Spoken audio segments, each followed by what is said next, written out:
Hi dear students. Dear students, in the previous class we have discussed the question answers regarding the properties of chemical properties of metals, right?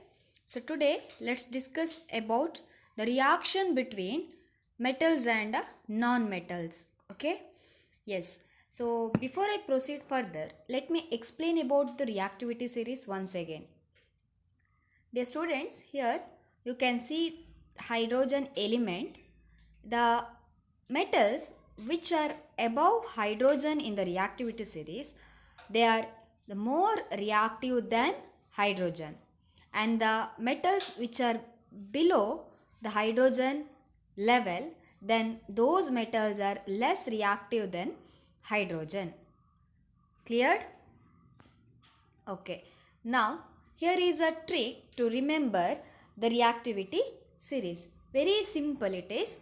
See these words. Please stop calling me a zebra. Instead, try learning how copper saves gold. Okay.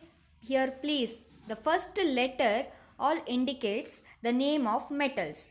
The first letter of all the words indicates the names of metals. Here P is for potassium, S for sodium, Ca for calcium, M for magnesium, it is aluminium, zebra Z for zinc, I for iron, T for tin, LEA for lead, and H for hydrogen.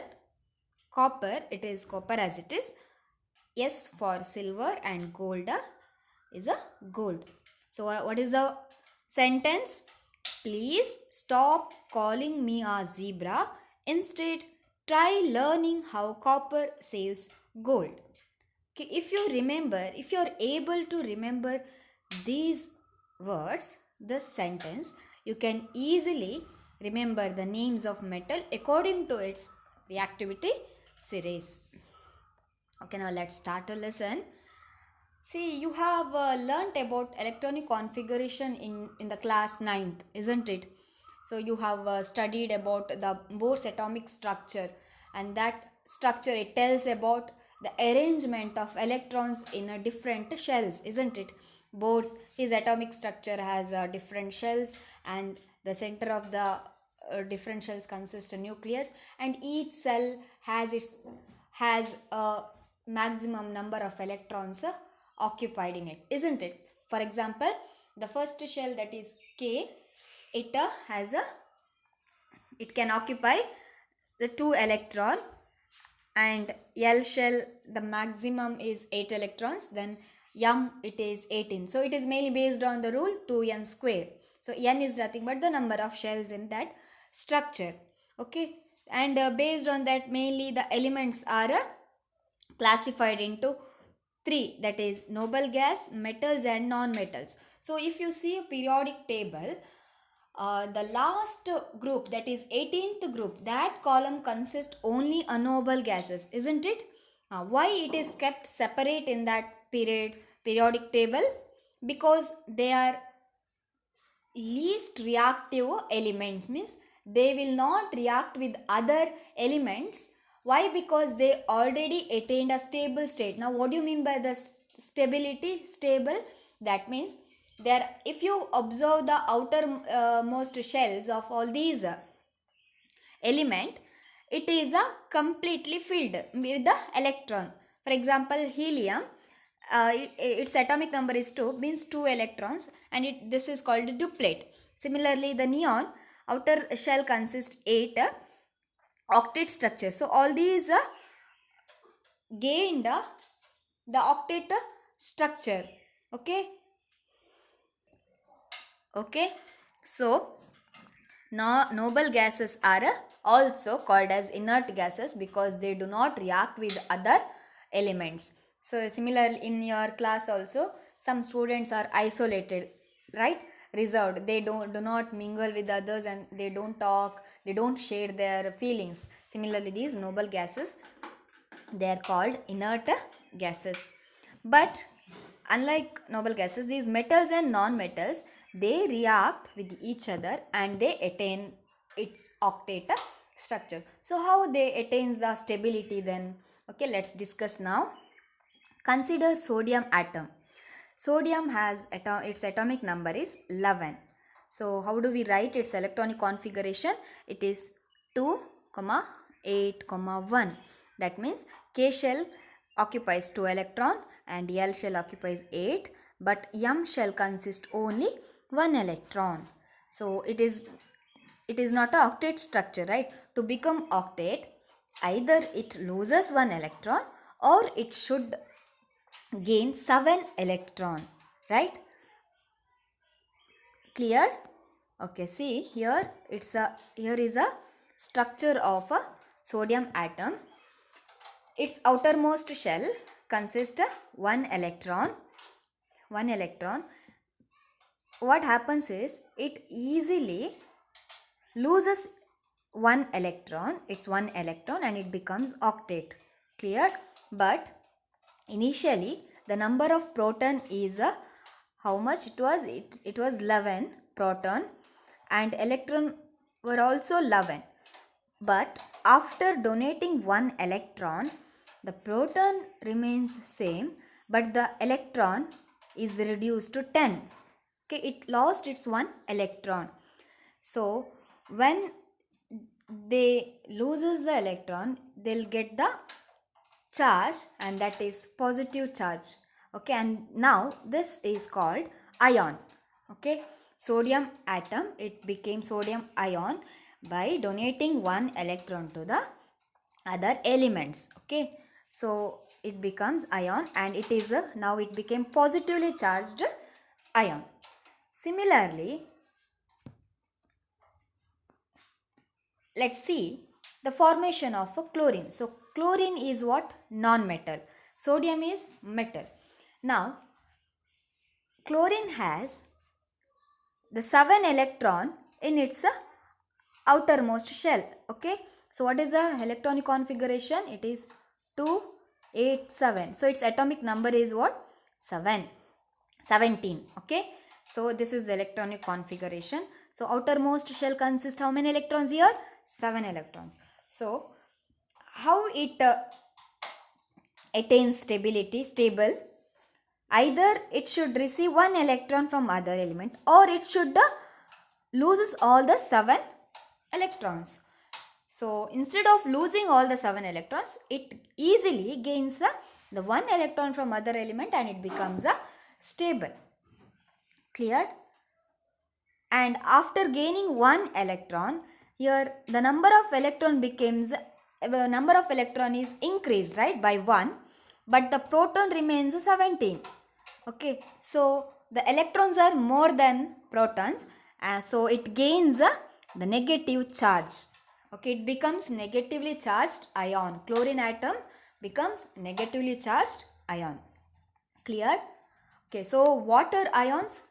Ions are the elements with the charges, either positive charges or negative charges. So how do they get these charges? Either by receiving the electron or by donating the electrons. Sodium donates electron, it becomes positive charge ion, and chlorine accepts 1 electron and it becomes a negatively charged ion. So I hope this is cleared. Okay, now let's see what happens between sodium and chlorine. So sodium, the outermost shell consists of 1 electron and it easily loses 1 electron, and chlorine accepts that electron, and the number of protons here it remains 11, but electron is reduced into 1 and it gets a positive charge. Similarly, chlorine, 17 protons initially, 17 protons and 17 electrons, but after gaining 1 electron, the number of electron is increased into 1, so it became negatively charged ion. Okay, now let's see how chemical equations, how do we denote the reaction between sodium and chlorine. Sodium atom has 1 electron in its outermost shell and it loses 1 electron and it becomes sodium ion. Similarly, Chlorine has 7 electrons in its outermost shell and it requires one more electron to complete its octet. If sodium and chlorine react, the electron lost by sodium, it is taken up by chlorine, and sodium and chloride ions being oppositively charged, though they are oppositively charged, but they attract each other and are held by strong electrostatic force of attraction to exist as a sodium chloride. So after combining this metal and non-metal, that is sodium and chlorine, it forms sodium chloride, and this is a new compound formed by metal and non-metal. So how this new compound is formed? Mainly by the transfer of electrons. So, and this new compound is called ionic compound. Now, can you define what is ionic compound? The compounds formed by the transfer of electrons from a metal to a non-metal. Remember, transfer of electrons from metal to non-metal, and they are also called as electrovalent compound. Okay, so now let's see one more example, that is formation of a magnesium chloride. Do you know the atomic number of magnesium? Yes, it is 12. Now can you think of its valence electron? How many valence electron it has? So what do you mean by valence electron? The electrons present in the outermost shell, isn't it? So it has 2 valence electron, means 2 electrons are present in its M shell, and chlorine only 7 electrons, right? So it need 1 electron, but its valence electron is only 1, though there are 7 electrons in its outermost shell, but its valency is how much? It is 1. Remember, not 7. Okay, so magnesium atom has 2 electrons in its outermost shell, so it loses 2 electrons and it becomes magnesium ion. But chlorine has 7 electrons in its outermost shell and it requires 1 electron to complete its octet, right? If magnesium and chlorine react, 2 electrons lost by magnesium are taken by 2 chlorine atom, okay? And it forms magnesium chloride. Here remember that magnesium is only 1 electron and 2 chlorine atom takes these 2 electrons, okay, and it becomes MgCl2. Here 2, it indicates what? Yes, number of atoms. So chlorine 2 atoms, magnesium only 1, and this side, this indicates what? Valence electron. Remember that. Okay, base we write the number of elements, at the top we write the valence electron. Chlorine only 1 electron, right? But 2 chlorine atoms participate, whereas magnesium, its valence electron is 2 and 1 magnesium take part in this reaction. So I hope this is cleared. Okay, now let's see the properties of these ionic compounds. Firstly, the ionic compounds are solids. They are solid in state and they are brittle and break into pieces when pressure is applied. So what do you mean by brittle? It is breakable. So it can be break into pieces when we apply more force on it. And the second one, ionic compounds have high melting and boiling point because there is a strong force of attraction between the charged particles. It have high melting point and boiling point. Ionic compounds are soluble in water and insoluble in organic solvents such as kerosene and petrol. So they dissolve only in water and they do not dissolve in organic solvents. And last one, ionic compounds conduct electricity only in molten state. Molten state means in its liquid state. Okay, to show this, the conduction of electricity, let me show an activity. Okay, so 2 electrodes are connected to the bulb as shown in the figure. Okay, and the current passes through these electrodes. Then I'll add a salt to the cup. It is in a solid state, amorphous powder salt. Okay, so what happened, there is no, the bulb is not glowing, but I'll start to heat this compound.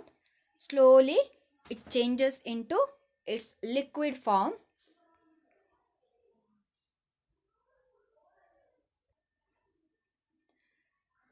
That changes into its liquid form and the bulb starts to glow.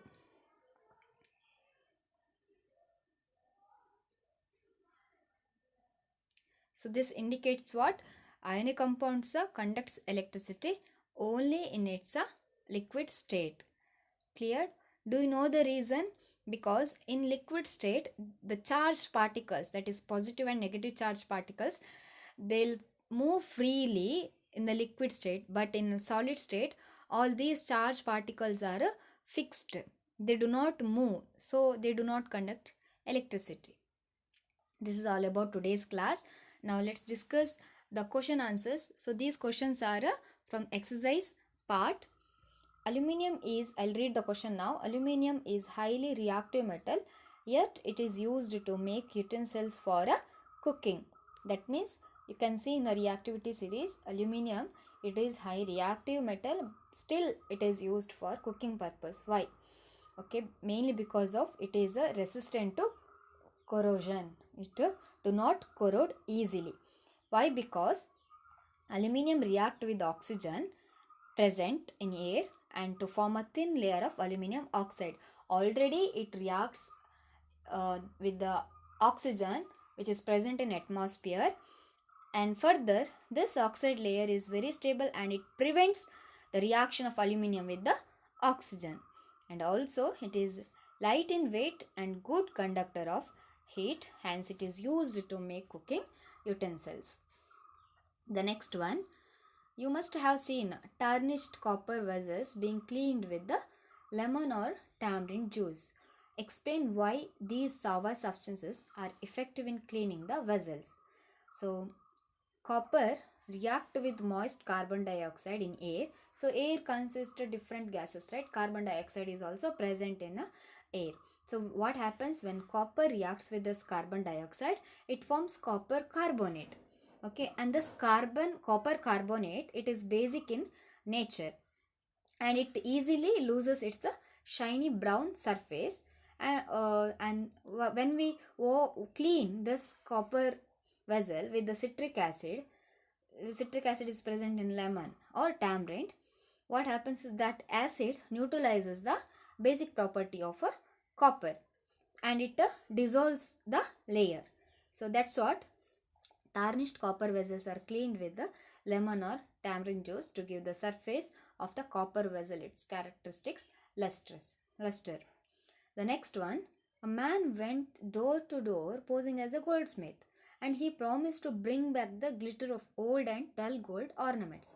An unsuspecting lady, he gave a set of gold bangles to him which he dipped in a particular solution, and the bangles sparkled like new, but their weight was reduced drastically.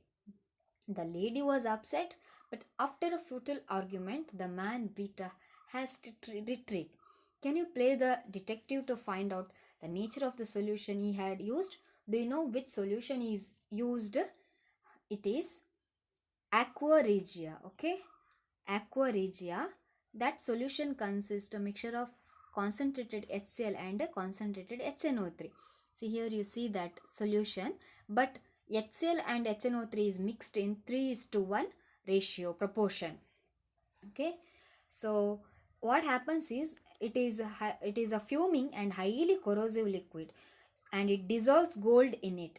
So after dipping the gold ornaments in aqua regia, the outer layer of gold gets dissolved and the inner shiny layer appears. So ultimately what happens, its weight also reduces. Why? Because the outer surface of the gold is dissolved in this solution and its weight reduces. The next one, this is from the Q questions part. Okay, that first one, write the electron dot structure for sodium, oxygen and magnesium. Then show the formation of Na2O, MgO by the transfer of electrons, and what are ions present in these compounds. Very important question it is. So here 3 questions are there. Now let's see the first one. Now what do you mean by the electron dot structure? So what is the meaning of this electron dot structure? So it is the representation of elements with the valence electron as a dots around the elements. Okay. So what do you mean by electron dot structure? See, we have seen the structure of atom, right? But what is this electron dot structure? It is representing what? Only the valence electron. Remember, valence electron means the electrons, they are ready to react. You might have seen in the earlier the reaction sodium chloride and magnesium chloride, only valence electron take part in the reaction, not the other electrons. So those electrons are called what? Valence electron. Okay, see here, sodium, this is the structure of sodium, but its electron dot structure is this one.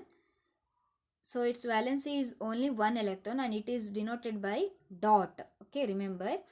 Whereas the next oxygen, its valency is 2, but it's given 6. Okay, so this is the dot structure. Similarly, magnesium, the valency is 2. Cleared? So you should write this one. This shows the electron dot structure of a element. Okay, now we'll move on to the next second question. Formation of Na2O and MgO. See here, let's see the first one, that is sodium oxide. So the valence of sodium is what? 1, right? But oxygen, it is 2. When they combine each other, since oxygen need 2 electrons, it reacts with the 2 sodium atom. Okay, 2 sodium atom and 1 oxygen. This oxygen receives 1 electron from 2 sodium atom and it becomes Na2O. Okay, so this top here, it indicates what? Valence electron. Okay, the base indicates the number of atoms. Here 2 sodium atoms and 1 oxygen atom. Similarly, magnesium has 2 valence electron and oxygen need 2 electrons to become octet. So magnesium gives 2 electrons and oxygen takes 2 electrons and it becomes MgO. Clear? The third question was what? Ions present in the element, right? So ions. So in Na2O, Na plus and oxygen 2 minus, then MgO, Mg2 plus and oxygen 2 minus. So this is important. The next one, why do ionic compounds have high melting points? Because ionic compounds have strong electrostatic force of attraction between the ions. Therefore, it requires a lot of energy to overcome these forces. That's why ionic compounds have high melting point. Okay, yes, this is again extra question. Give reason. Ionic compounds are solids and hard. Why? Because due to strong force of attraction between the positive and negative ions. Then ionic compounds have high melting and boiling point because considerable means lot of amount energy is required to break the strong inter-ionic attraction. Ionic compounds in solid state do not conduct electricity because in solid state the ions are fixed, right, and they are rigid. So there will be no movement of ions in the solid state. That's what, they do not conduct electricity. The last one, ionic compounds conduct electricity in molten state because electrostatic force of attraction with opposite charge ions are overcome due to the heat. Please copy all these question answers to your notes and learn these question answers. Thank you.